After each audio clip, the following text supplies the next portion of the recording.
చూపించారని చెప్పేసి చెప్పుకోవచ్చు. Interval scene twist అయితే నిజంగా ఎవడు ఊహించలేదన్న. ఏంటంటే నేను కనబడను అంటే కనబడకుండా ఎట్లా వస్తావు రానంటే మామూలుగా సడన్ గా ఒక గెటప్ చూపిస్తాడు, లేడీ గెటప్, షాక్ అయిపోయినాము.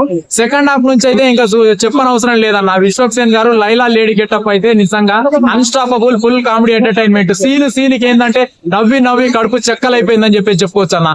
ఏంటంటే విలన్ కి లైలాకు ఇద్దరికి మధ్యలో ఉండేటటువంటి కొన్ని సీన్స్ కావచ్చు, అవి కావచ్చు, నిజంగా ఏంటంటే ఫుల్ నవ్వుకున్నాం అన్న. లాస్ట్ క్లైమాక్స్ సీన్ ట్విస్ట్ లో ఏంటంటే సీన్ రియలైజ్ అయిపోయే టైం కి నిజంగా విలన్ కి తెలిసిపోయిన తర్వాత గుండె టప్ అని వెళ్ళిపోతుంది. నిజంగా మామూలుగా లేదన్న ఆ సీన్ కూడా. క్లైమాక్స్ సీన్ ట్విస్ట్ కూడా ఎవరు ఊహించరు. ఇంకా బ్యాక్గ్రౌండ్ స్కోర్ విషయానికి వస్తే అన్న, మ్యూజిషియన్ పరంగా మ్యూజిక్ అందించింది కొత్త డైరెక్టరే కావచ్చు, మ్యూజిక్ డైరెక్టర్. కానీ ఇచ్చిన మ్యూజిషియన్ ప్రకారం సరైన న్యాయం చేశారని చెప్పేసి చెప్పుకోవచ్చు.